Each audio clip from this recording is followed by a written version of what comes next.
Well, hello everyone. I'm Jeffrey Daugherty, the Christian Whistleblower. Welcome back to the channel.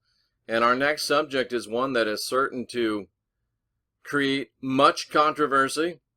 It's a great, asking one question, it's a great way to start an argument. And under more refined company, it's a great way to start a hearty debate. Yet another program inspired by a question from one of my subscribers. So I do encourage you to write. I do encourage you to share your ideas and your thoughts and your opinions. And I do encourage you to subscribe, because I do read the subscribers' information. And it's getting to the point where I'm not able to read everybody's information, so we may create an inner circle or something. I don't know, but we're not quite there yet, because I can still read everything. But we're looking at the question of what are ghosts? And asking people what are ghosts is, as I said, a great way to start at least a hearty debate, and possibly even a great argument, because people have very strong feelings about them. And it's based in really the religious, and more specifically the Christian big time religion, Pauline Roman Catholicism, Pauline Roman Protestantism, because any talk of anything spiritual there quickly goes to demons. It ain't nothing but demons. Demons everywhere, all around, demons. That's what it gets to, is just demons. I have 36 years of experience in the supernatural realms. And that's 36 years of in the trenches, on the ground, real world, mano a mano, guerrilla warfare, frontline warfare in the realm of the spiritual. Ever since I was 18 years old, I've been casting out demons, battling with demonic spirits, and down through the ages I've seen some very interesting stuff. So it's not like I just woke up this morning and decided, let me make a video about ghosts and talk about what they are. I do have some idea of what I'm talking about, and I do believe that there are other people that might even have a better idea of what they're talking about than I do. One of them there, you see Thomas Edison. We'll talk about Nikola Tesla. We'll talk about Abraham Lincoln. So these are people that were convinced that there was something beyond the grave that we are unable to understand. Now, you basically have a few schools of thoughts when you start when you start talking about what are ghosts. Ghosts, what are they?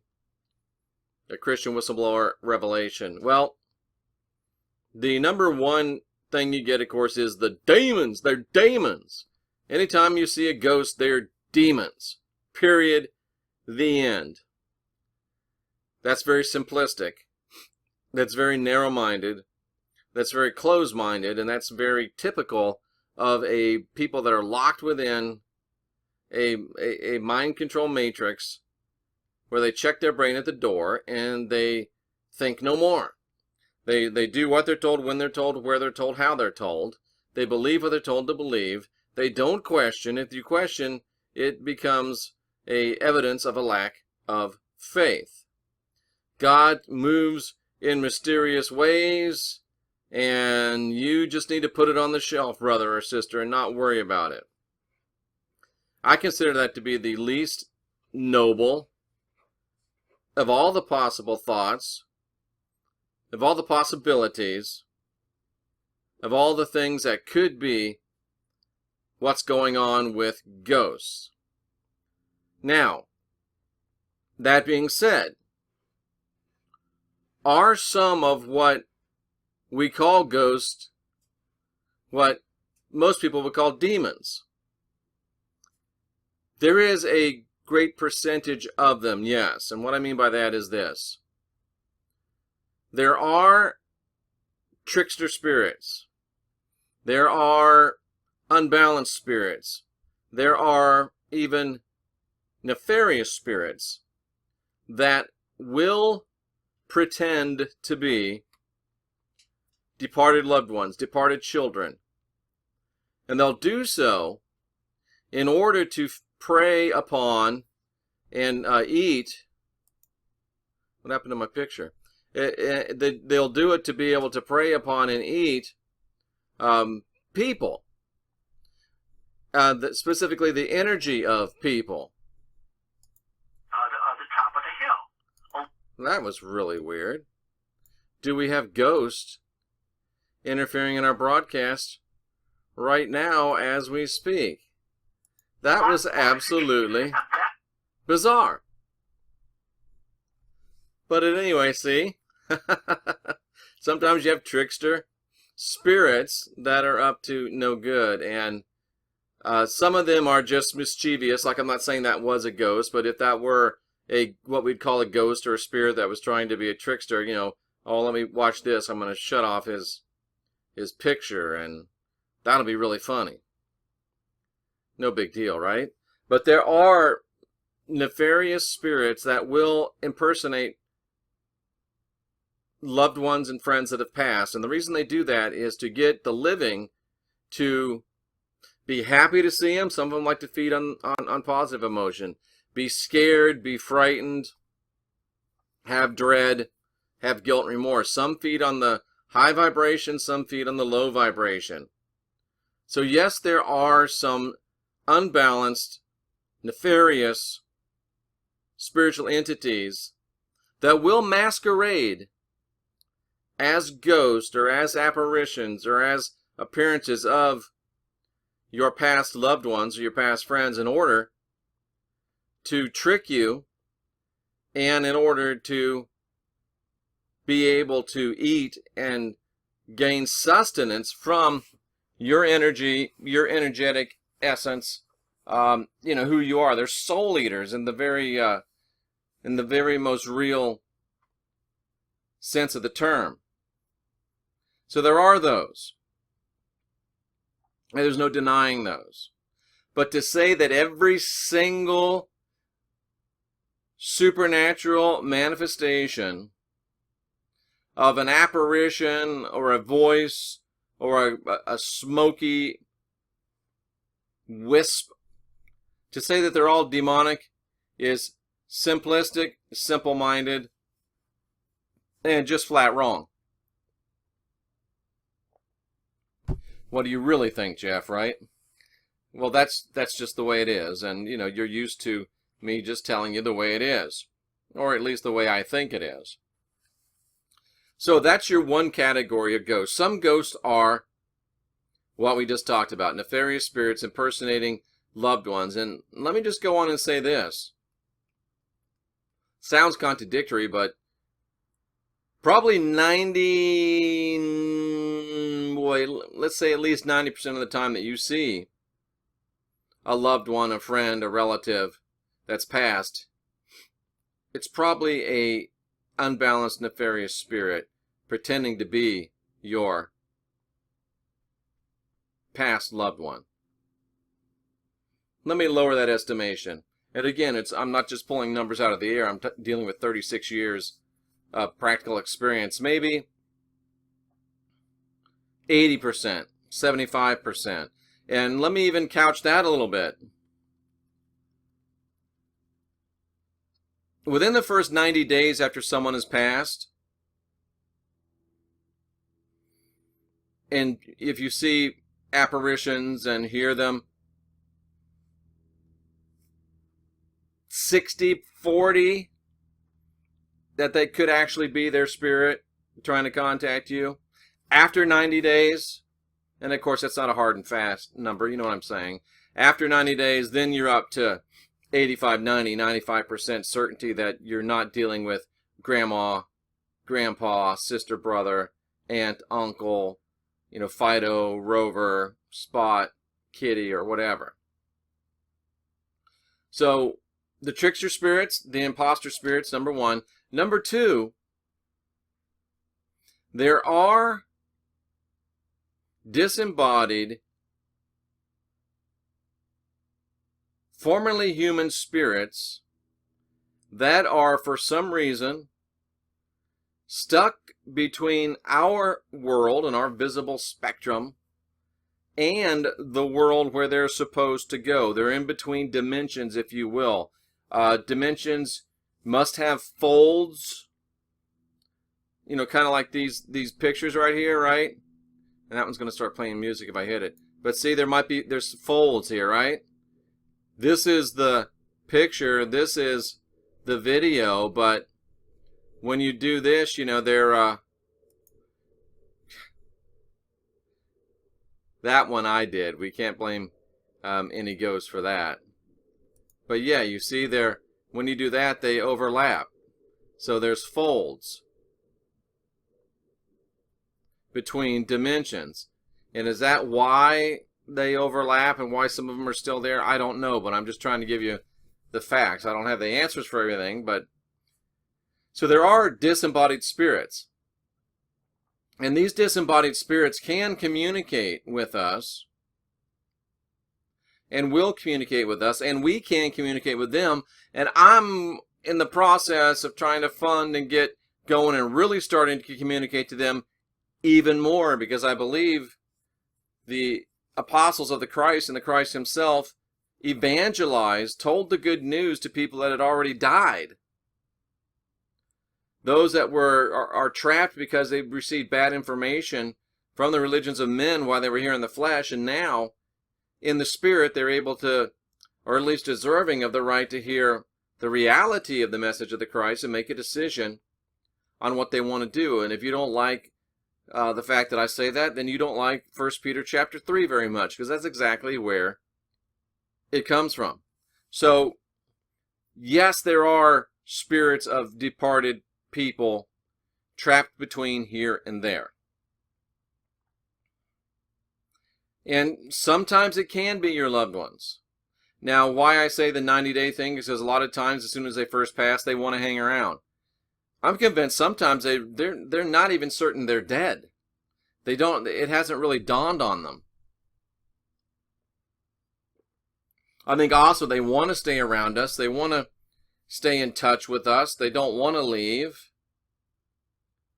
And they have this feeling of maybe they can bring you some comfort, but they quickly find out that it doesn't help us if they stay around, and those that are enlightened and those that are in a good place know that they need to move on and get to where they're supposed to go and do what they're supposed to do. So you do have the trickster spirits, and you do have the legitimate disembodied formerly human spirits. I guess they are still, they're disembodied human spirits that for some reason have not gone from here to where they're supposed to be yet. They're stuck. Some of them want to be stuck. Some of them want to stay. I think most of them are kind of caught in a trap and they can't walk out. Sounds like an Elvis song. But that's the truth. So you got those two type of entities. And then you're also going to have the interdimensional type of entity, the potentially extraterrestrial type of entity, and they're just what they sound like they are. Extraterrestrial, possibly interdimensional, whatever. They're not human. That's the best way to put it. Non-human.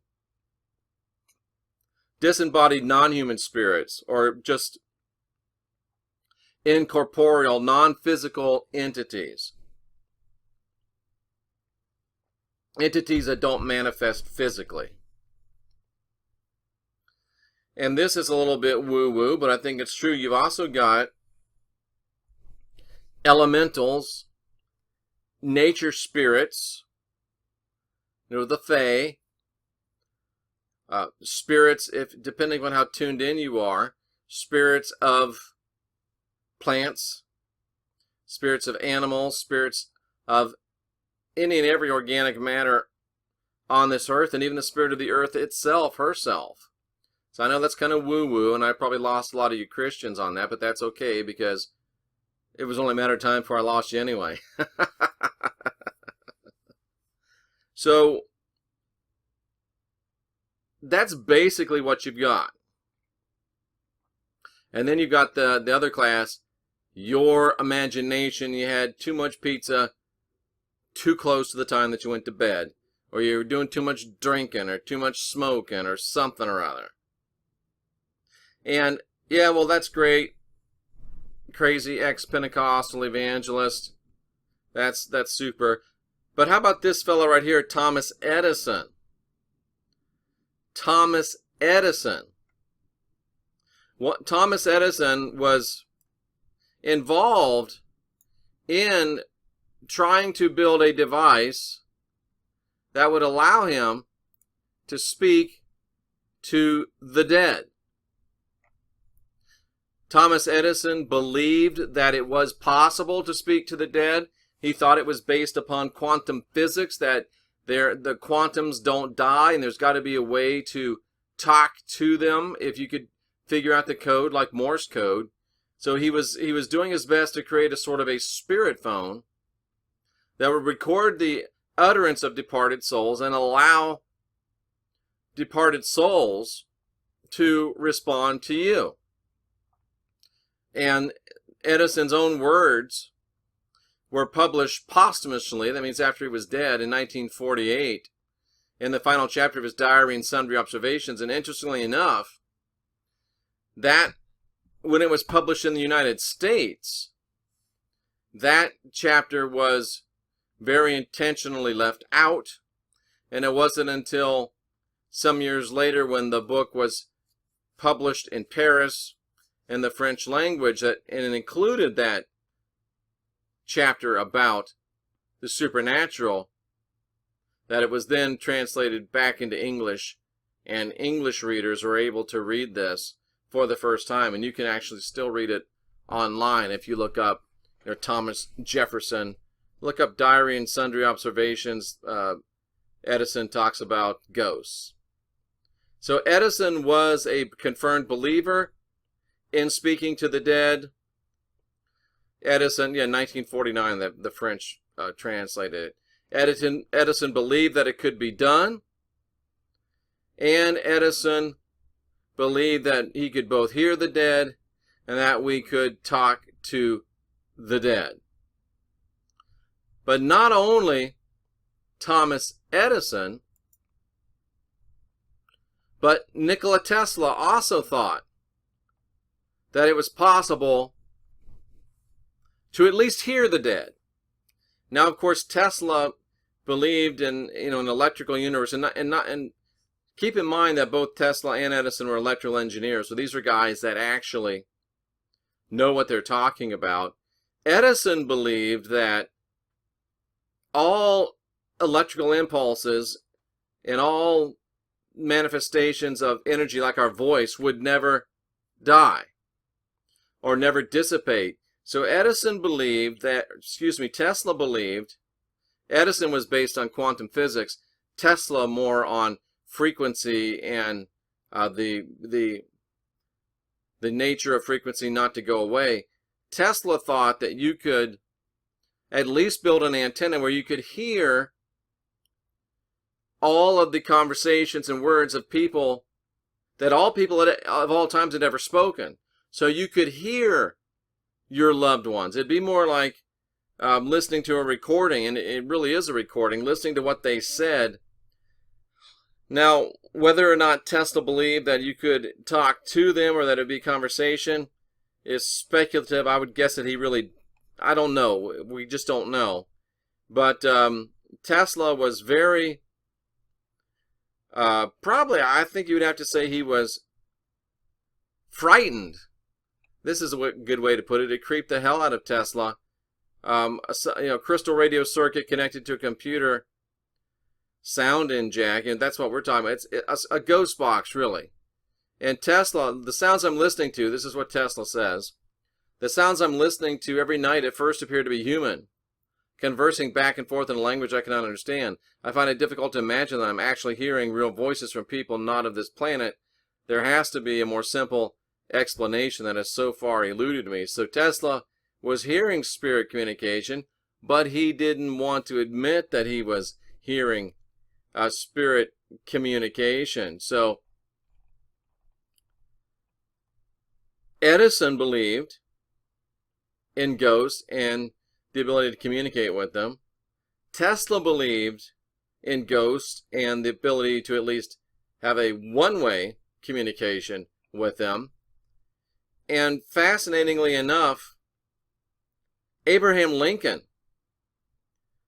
was present at least one and likely very many seances held within the White House itself. And the reason why these seances were held in the White House is because a tragedy befell the Lincoln family while they were living in the White House in 1862. During the Civil War, Miss Lincoln watched helplessly as their 11-year-old son Willie died of typhoid fever. So the Lincolns lost their son in the White House. And it is said that Mrs. Lincoln was going to leave the White House. She considered it a cursed place, but the president arranged for seances to be conducted in order to reach out and contact the spirit of his departed son. And as I said, on at least one occasion, President Lincoln was in attendance. And from all apparent indications that they were successful